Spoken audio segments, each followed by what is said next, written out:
네, 안녕하십니까. 세 번째 주제 평화 관련해서 사회적 경제 남북교류협력, 남북교류협력과 강원도 사회적 경제 방향 발표할 정황입니다. 작년 2018년도에 세 번의 남북 정상회담과 그리고 북미 역사적인 북미 정상회담이 열리면서 남북화해의 분위기가 고조되면서 여타의 일반 기업들이 남북교류협력에 관심을 갖고 또 사회적 경제 분야도 이와 함께 남북교류협력에 관심을 가지면서 작년 9월 18일 날 국회에서 사회적 경제 남북교류협력의 기조와 방향에 대한 국제 포럼이 열렸습니다. 그때 제가 한국 측 발제자로 참여를 했고요. 그리고 지자체에서는 경기도에서 작년 이맘때에는요, 경기도에서 평화와 사회적 경제 남북교류협력으로 제가 발표를 했는데 올해 2월에 스톡홀름에서 북미 협상이 결렬되면서 북미 관계가 소원해지고 그래서 사회적 경제 논의도 제가 참여하고 있던 단체의 논의도 좀 소강 상태에 들어있다가 오래간만에 강원도에서 이렇게 사회적 경제와 관련해서 남북교류협력 포럼을 열려서 굉장히 이렇게 생각했습니다. 저는 개인적으로 북한에 대해서 연구한 시간이 대략 한 20년 정도 됩니다. 제가 전공은 사회복지인데 제가 독일에서 공부하면서 북한에 관한 정보를 상당히 많이 얻게 됐습니다. 그런데 그건 가만히 있는데 같아진 게 아니라 독일 교민 중에서 독일 국적을 갖고 있는 분들은 자유롭게 북한을 오고 갔고요. 그래서 북한에 관한 자료들이 독일로 상당히 많이 받았습니다. 그래서 제가 자연스럽게 교민들하고 이제 교류를 하면서 북한에 관한 자료를 상당히 많이 보고 그 이후로 한국에 와서도 북한에 관한 자료들을 많이 보게 됐는데 제가 그동안 북한에 관한 연구를 한 건 물론 개인적인 관심사였고요. 그리고 북한을 추종하거나 아니면 조금 냉전적인 사고에서 북한의 나쁜 것들을 보기 위해서 한 게 아니고 그야말로 객관적으로 북한이라는 국가를 그냥 오브젝트로 보고 연구를 해왔는데 그게 나름대로 성과물이 작년 국회와 경기도에서 했었던 결과물로 나온 것 같습니다. 나름대로 지금도 계속 하고 있는데 올해 북미 관계가 좀 소원해지고 있지만요. 장기적으로는 남북관계는 개선될 거고요. 그리고 남북교류협력은 필연의 역사적 과정입니다. 이미 김정은 위원장이 비핵화 과정에서 다시 돌아올 수 없는 루비콘강을 건넜어요. 앞으로 가는 데 있어서 지금 조금 멈칫한 거지 이게 다시 원상 상태로 돌아오진 않습니다. 그러니까 소강 상태가 내년까지 갈 텐데 내년 2020년 11월에 미국 대통령 선거에서 트럼프가 재선이 되면 북미 관계가 더 좋아질 거고 그래서 또 1년 동안 강원도가 이 남북교류협력을 준비할 수 있는 아주 좋은 기회 지금 그 얘기를 중심으로 해서 제가 말씀드릴 내용은 지금의 이제 북미 관계하고 북한 비핵화에 관한 간단하게 말씀드리고 그리고 북한에 대한 이해 과정에서 북한이 어떻게 경제 발전을 해왔는지 설명드리고 그리고 마지막 세 번째로 강원도의 사회적 경제 남북교류협력의 방향 사업을 중심으로 해서 제가 말씀을 좀 드리려고 합니다. 한반도가 엄청난 변화를 이루기 시작을 했죠. 작년부터. 그래서 그 변화의 핵심은 평화와 비핵화예요. 그래서 이제 평화와 비핵화는 뗄래야 뗄 수 없는 관계지만 우리가 잘못 이해하고 있는 게 뭐냐면 평화 비핵화의 결과가 평화라고 생각하는 분들이 상당히 많습니다. 근데 여기 나온 것처럼 이 평화 체제와 비핵화는 관련은 있지만 서로 다른 상관성을 가지고 있어요. 평화를 먼저 보시면 평화라는 게 저는 그렇게 봅니다. 평화라는 게 단순히 물리적인 폭력이 존재하지 않는 상태, 즉 비잉이 아니에요. 비잉이 아니고 어떤 새로운 조건이나 상태를 만드는 그 동력입니다. 다이나믹이에요.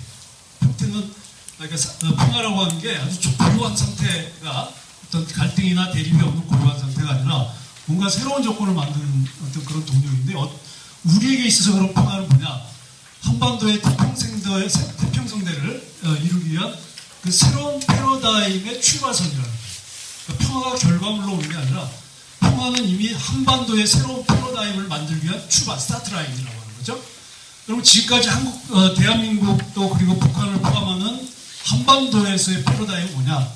분단, 반공, 냉전이라는 낡은 패러다임에서 이제는 우리는 평화, 번영, 상생이라는 새로운 패러다임으로 전환하는 첫 출발에 지금 서 있는 거죠. 그래서 그동안 우리가 70년, 뭐 짧게나 50년 동안 식민지 경제, 전쟁 경제를 통해서 왜곡된 시장 자본주의를 우리가 지금 경험하고 있고 또 그 안에서 살아가고 있는데 이걸 한반도의 새로운 평화체제의 새로운 패러다임이 전환되면서 어떻게 한반도의 평화경제로 갈 거냐, 거기에서 사회적 경제는 어떻게 평화경제의 한 축을 만들어낼 수 있을 거냐가 사회적 경제 남북교류협력의 중요한 핵심이자 과제입니다. 비핵화는요, 말씀드린 것처럼 이 평화체제는 비핵화의 결과물이 아니죠. 이 비핵화는 평화체제가 아니라 북한의 체제 문제예요. 그러니까 북한이 지금 김정은 위원장이 비핵화를 선언한 이유는 딱 두 가지잖아요. 비핵화를 하기 위해서 자기들이 할 수 있는, 자기들이 요구하는 건 두 가지인데, 첫 번째는 체제 안전 보장이고 두 번째는 대북제재 해제예요. 이 두 가지가 전제 조건입니다. 그러니까 결국 얘기하면 비핵화라고 하는 것은 평화를 이루기 위한 단계가 아니라 북한의 입장에서 볼 때는 또 우리 입장에서 볼 때도 북한의 체제 안전 문제를 어떻게 보장해 줄 것이냐의 문제라. 비핵화의 문제. 그럼 그 체제 안전 보장은 뭐냐? 세 가지인데요. 자위, 자주, 자립입니다. 그래서 군사적인 의미에서 자위는 종전선언과 평화협정을 통한 평화체제를 구축하는 문제가 되겠고요. 자립국가, 못하네요. 자주국가입니다. 자주국가는 북한이 국제사회에서 정상적인 국가로 인정받는 거예요. 인정해주는 거죠. 그러기 위해서 선결 과제는 뭐냐면 북한과 미국이 북미 수교를 이루어져야 되는 거죠. 북한과 미국 간의 정상적인 국교 수교가 이루어지는 것이고, 그리고 경제에서 자립은 2016년까지 공식적으로 핵무력 우선과 경제발전 병진 노선을 가지고 있었는데, 작년 2018년 1월 1일 김정은 위원장이 공식적으로 경제 건설이 우선이라고 하는 그 신년사를 통해서 발표를 했죠. 그래서 이 자위나 자주나 자립 같은 경우는 대북제재가 해제되고, 그리고 북한과 미국 간의 수교가 이루어지고, 그리고 나서 이루어지는 상태로서가 아닌 경력으로서 평화체제가 선결되어야 된다고 합니다. 그래서 비핵화는 이 핵폐기, 북한의 핵을 완전히 폐기하는 결과가 아니에요. 과정입니다. 그리고 이 비핵화는 10년이 걸릴지 20년이 걸릴지 30년이 걸릴지 누구든지 몰라요.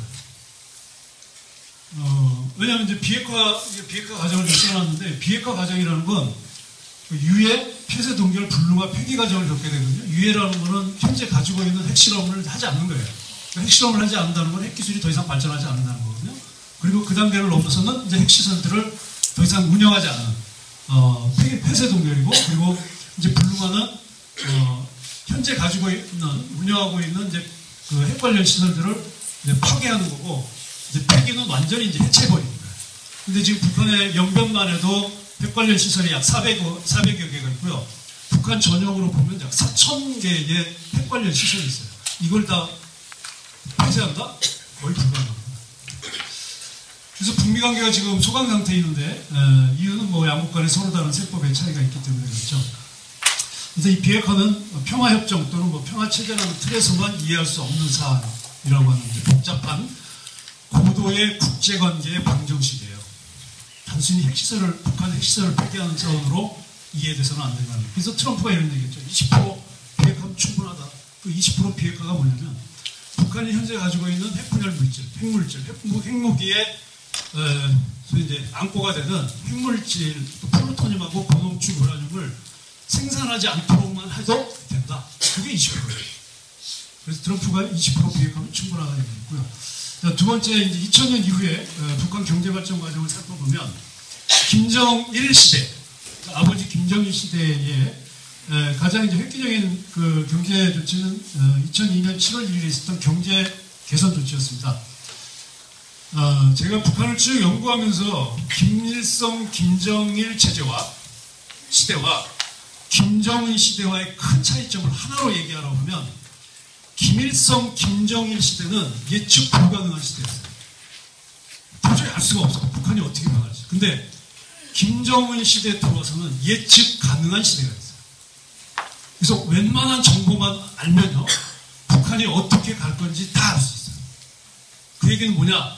앞으로 어떤 형태의 남북교류나 또는 어떤 형태의 남한과 북한의 교류가 이루어지든지 충분히 준비할 수 있다는 거예요.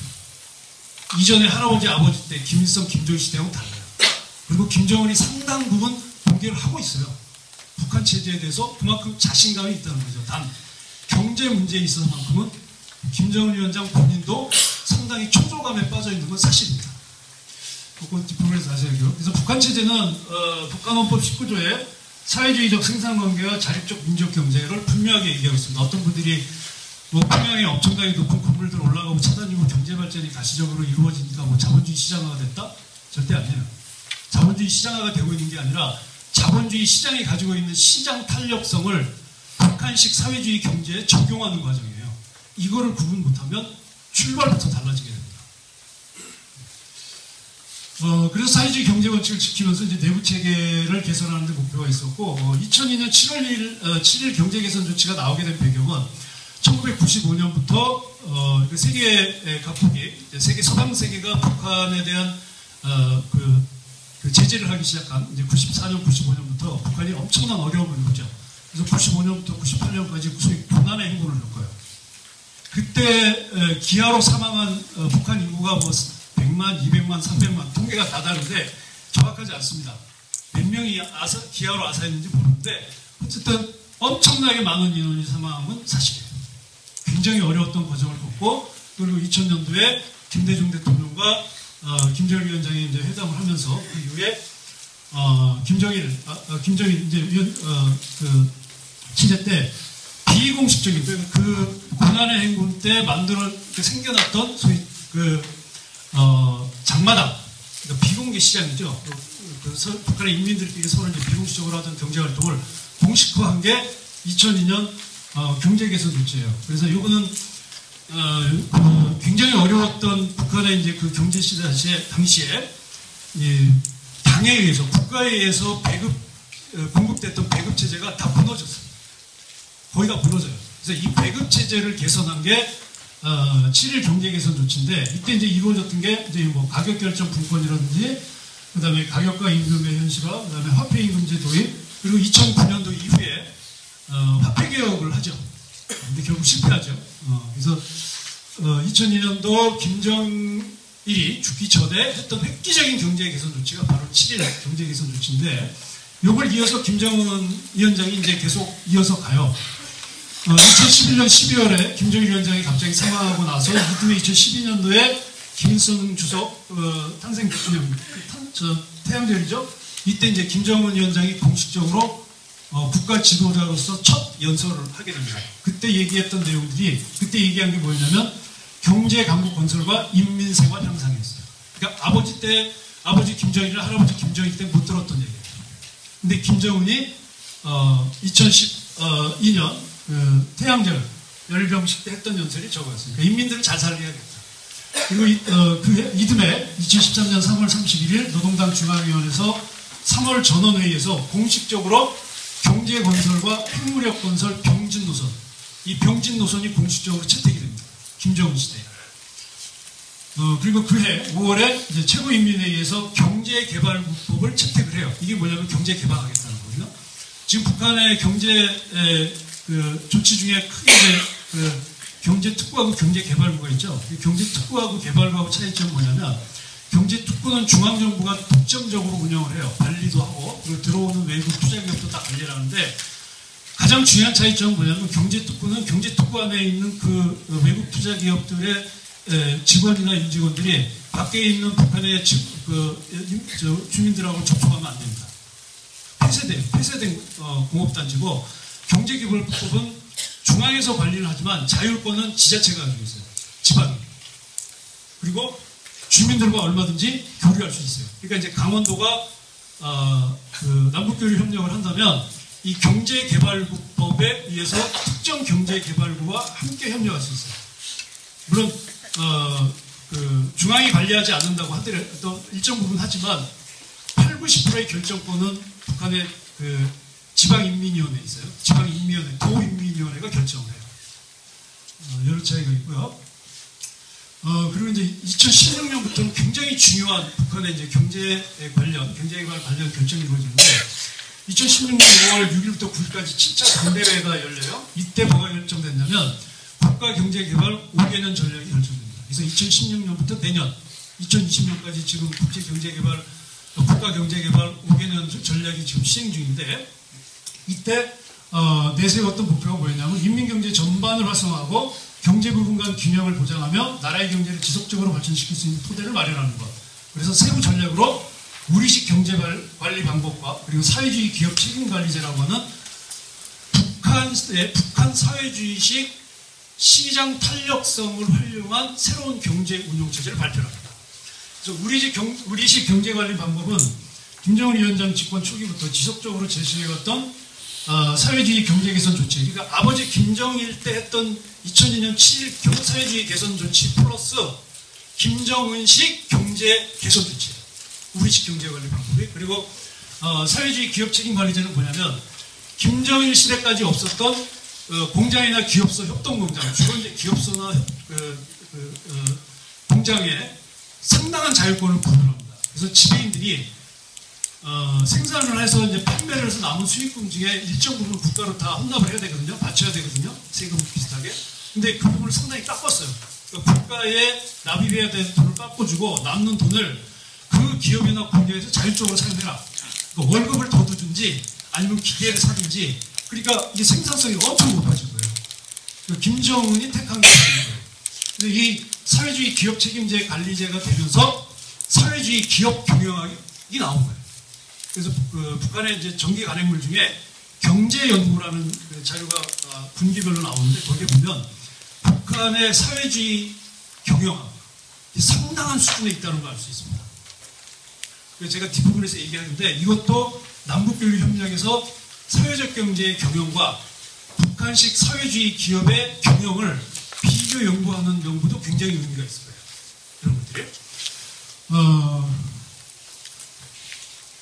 그 다음에 이제 2018년 작년이죠. 1월 1일 아주 획기적인 신년사를 발표했습니다.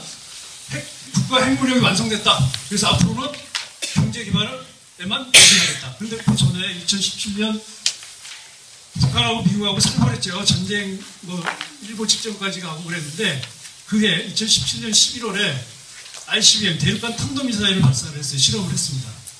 그게 핵무력이 완성이었어요. 보통 핵무기는 3개로 이루어지거든요. 핵무기라고 하는 게.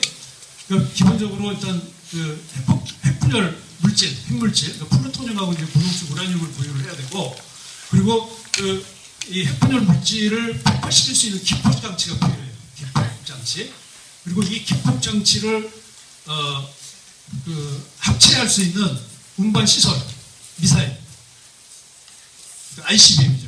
이 3개가 그러니까 핵분열 물질, 기폭 장치, 그리고 운송 시설, 요 3가지가 있어야 되는데 그 마지막 운송시설, 미국 전역을 타겟으로 할 수 있는 대륙간 탄도미사일 실험이 2017년 11월에 된 거예요.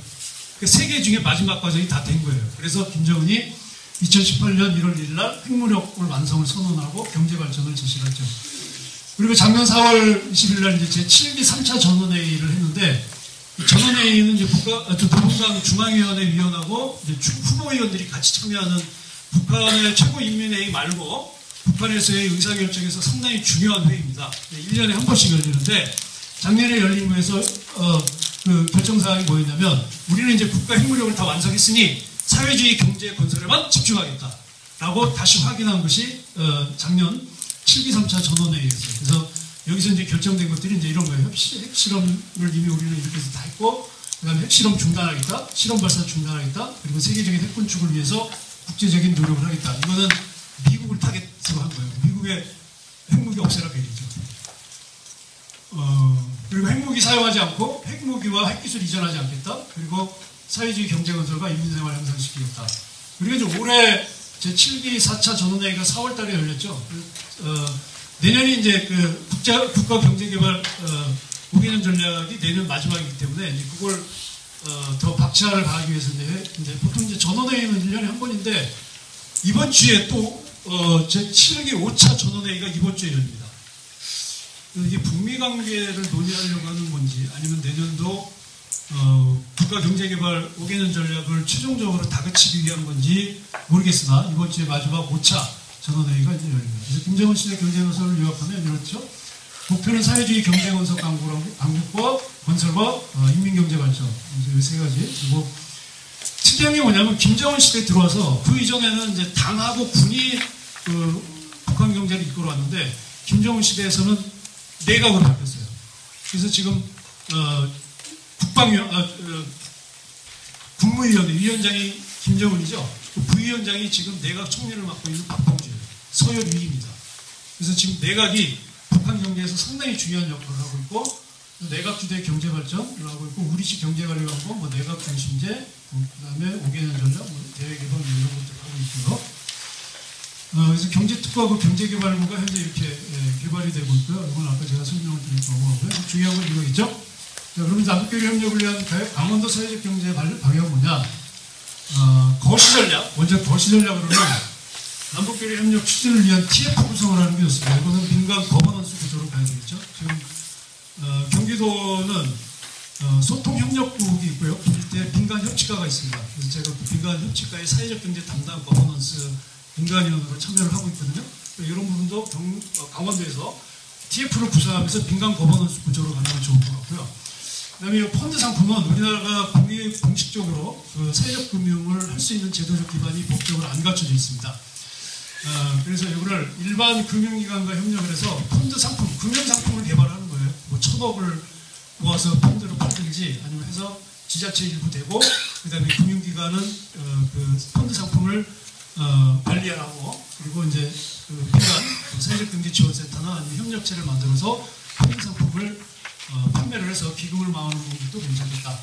그 다음에 이제 남북교류협력 사회적 경제 허브센터 이거는 사회적 경제 지원센터가 근데 여기서 해야 되는 중요한 일은 뭐냐면 단순히 사회적 경제 조직들이 북한하고 어떻게 경제적인 어떤 물류교류만 할 건가가 아니라 실제로 이 남북 상생경제 또는 남북 평야경제 전문가를 양성하는 일을 해요. 그래서 북한에 대한 이해도 체계적으로 교육을 시키고 그리고 북한 경제가 어떻게 돌아가 제가 말씀드린 것처럼 이제 김정은 시대에서는 북한이 예측 가능한 사회예요. 그래서 충분히 자료만 되고 이 교육만 되면 북한에 대해서 충분히 이해하고 충분한 협력을 할 수 있는 구조가 됩니다. 예전처럼 냉전적인 사고에 빠져가지고 북한을 적으로 생각하고 이겨야 된다고 생각하면 아무것도 이루어지지 않아요.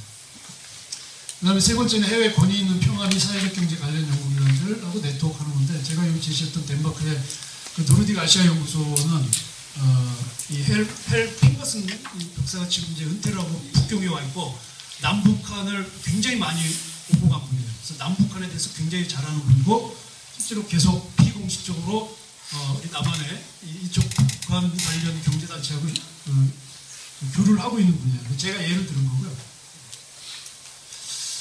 그 다음에 이제 세부 사업으로 보면 이제 사회적 금융기관을 통해서 이제 공동사업들을 해볼 수 있겠고요. 그래서 이게 북한이 역시 좋아하는 건 돈입니다. 돈을 갖고 들어오는 게 제일 좋아하는데 그렇다고 그냥 현금을 가지고 들어가기보다는 북한에서 사업을 할 수 있도록 자금원을 가지고 들어가는 거예요. 그러니까 금융기관을 가지고 들어가는 북한도 은행이 있습니다. 상업은행이 있어요. 그리고 비공식적으로 그 상업은행의 돈줄을 역할하고 있는 돈주들이 있습니다. 그러니까 북한의 휴대폰이나 주택이나 건설, 자동차, 운송 업의 상당 부분의 투자자들은 이 중국 또는 제1교포로 구성된 돈주들이 그 역할을 하고 있어요. 그래서 이런 돈주의 역할 같은 그런 어떤 자금원을 기금을 모아서 이 사회적 금융을 북한의 그 금융기관하고 협력할 수 있는 오이코 크레딧 인터내셔널은 그 세계적인 금융협동조합입니다. 전 회장이 왔었어요. 2014년도에. 그래서 여기는 지금 북한에 투자를 하고 싶었는데 단독으로 하고 싶지 않다. 한국하고 같이 하고 싶은데 한국의 브랜치를 설립해서 자기들이 예를 들어 얼마를 대면 거기에 50%를 한국이 그 매칭 돈 내면 매칭 펀드를 하겠다고 이제 의사를 전달을 했었어요. 요거 크레딧 인터내셔널에. 그다음에 이제 1차, 3차 산업 분야 공동사업을 위한 남북 조인트 소셜 벤처도 생각해 볼 수 있죠. 2차 제조업을 빼면은 제조업은 아마 일반 기업들이 상당히 많이 들어갈 겁니다. 일반 시장 기업들이. 그다음 마지막에 이제 남북 흡술도루 및 공동연구에서 아까 말씀드린 것처럼 남한의 자본주의 시장 경제를 바탕으로 한 사회적 경제와 북한의 사회주의 개입 경제에 대한 비교 연구나 또 새로운 경제 모델 가능성, 협동 경제. 그러니까 그 공자하고 기업수하고 그다음에 협동 농장 중에서 협동 농장 협동 경제의 모델을 가지고 있는 그런 기반이 있기 때문에 이것도 한번 해보면 좋을 것 같고요. 네, 마지막으로 북한의 경제개발 모델은 사회주의 경제 원칙을 고수하면서 인민경제 활력을 불어넣는 밑으로부터의 개혁 조치들이 지금 이루어지고 있습니다. 그래서 사회주의 개입 경제의 경직성을 타파하기 위한 제도적 변화들이 이제 김정은 시대에 많이 이루어지고 있고, 특히 이제 대외 협력과 해외 자원 유치를 위해서 자본주의 시장 경제가 가지고 있는 시장 탄력성을 사회주의 경제, 개입 경제에 어떻게 적용할 수 있는지 정책적이고 실천적인 시책들이 굉장히 많이 지금 이루어지고 있습니다. 우리 한국의 사회적 경제는 역사와 경험이 짧아서 유럽처럼 자본주의 발전 과정에서 발생한 다양한 사회 문제 해결 방식으로 출발하는 게 아니고 일종의 반주도 일자리 정책으로 시행되고 있어서 좀 아쉽긴 하지만 민간주도의 사회적 경제 발전을 위한 인적, 물적 토대가 취약한 것이 사실이죠. 그래서 이런 한국의 사회적 경제 상황은 우리가 앞으로 발전할 수 있는 가능성을 가지고 있다고 하는 것을 반증하는 것이기도 합니다. 특히 한반도 평화와 번영을 위한 남북교류 협력이라는 새로운 조건의 등장은 우리 사회적 경제 조직들이 내부적으로 기업으로서는 생존력과 그리고 전문 인력 양성을 위한 기회가 될 수 있겠죠. 그래서 적경지역인 우리 강원도는 이런 제반 조건들에 대한 정확한 분석과 철저한 준비를 통해 남북경협 시대를 준비할 수 있는 선도적인 역할을 수행을 해야 다른 지자체들도 적용을 할 수 있겠죠. 특히 이제 내년 말까지는 북미 관계 계속 소원될 거고 남북 관계도 소원해지는 것이 계속 갈 겁니다. 그러니까 이 1년 동안의 기간 동안 강원도가 철저하게 준비를 하면 내후년에는 아마 좋은 강원도의 사회적 경제 남북 협력의 모델이 나올 거라고 생각합니다. 감사합니다.